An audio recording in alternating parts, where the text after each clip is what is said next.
एक जांच की गई जिसके अंदर की बंसीलाल प्रिंस सैनी, इसके डायरेक्टर है दूसरी ममता भारती और एक मैनेजर दिनेश बाग। इन 3 लोगों को गिरफ्तार किया गया। काफी लंबे समय से एक प्रकरण भोपालगढ़ के अंदर उसके आसपास के क्षेत्रों में चर्चित था। उसके अंदर की स्कॉर्पियो देने की बात चल रही थी कि 5-6 लाख रुपए के अंदर स्कॉर्पियो को बांटा जाएगा।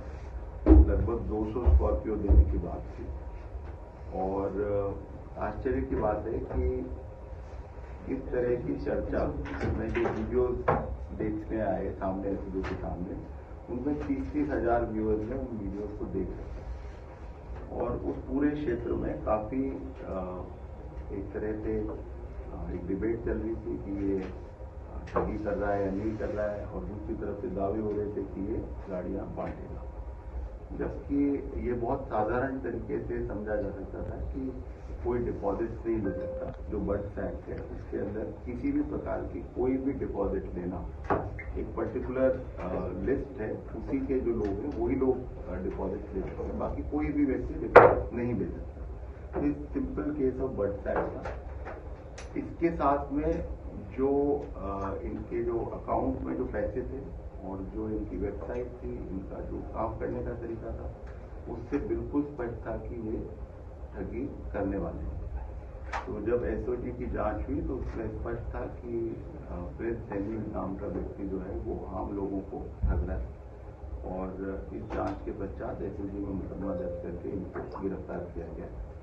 जिसका काम करने का तरीका था वो ये था कि वो लोगों में विश्वास पैदा करते थे। इसके लिए बड़े बड़े आयोजनों में जाना, स्कूलों में जाना, डोनेशन जैसी चीज को सामने भी आई, जो जांच में सारी बात सामने आएगी, और बहुत सारा कैश में काम किया।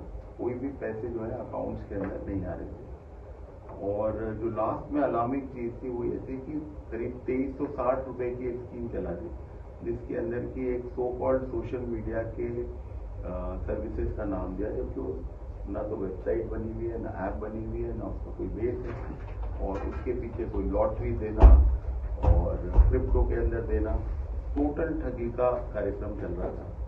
और आरंभिक पूछताछ में ये बात आई है कि इसका इरादा था कि कम से कम 30 लाख लोगों तक ये पहुंचे और ठगी के बड़े अमाउंट को ये प्लान कर रहा था।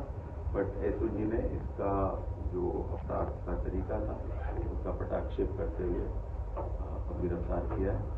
उम्मीद करेंगे कि जो ठगी किए हुए लोग हैं वो अब सामने आएंगे और इसके खिलाफ और ज्यादा कार्रवाई।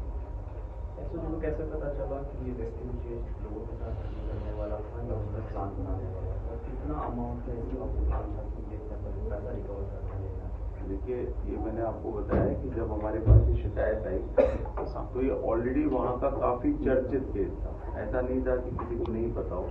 इसका जोर शोर से मीडिया के अंदर प्रचार किया जा रहा था, तो कोई सीक्रेसी की बात नहीं थी। जैसे एसओजी के सामने आया तो हमारे सामने क्लियर था कि ये तो खुलेआम ही अपराध कर रहा है। कितने पैसे की है ये सारी चीजें जब इन्वेस्टिगेशन होगा तब होगा, बट आप ये मान के चलें करोड़ों रुपए की ठगी तो निश्चित रूप से हुई है। कितना 200 करोड़ 100 करोड़? देखिए, ये जो सामने आई है बात, लगभग 200 गाड़ियों की बात कह रहे हैं, और 5-6 लाख रुपए, 7 लाख रुपए कटेंगे तो कटेंगे। आज देश इनसे कह रहा है तुमसे नहीं हो पाएगा। Can you understand the ignorance? We are not looking for your admiration. आपको अपना काम करना पड़ेगा। राजनीति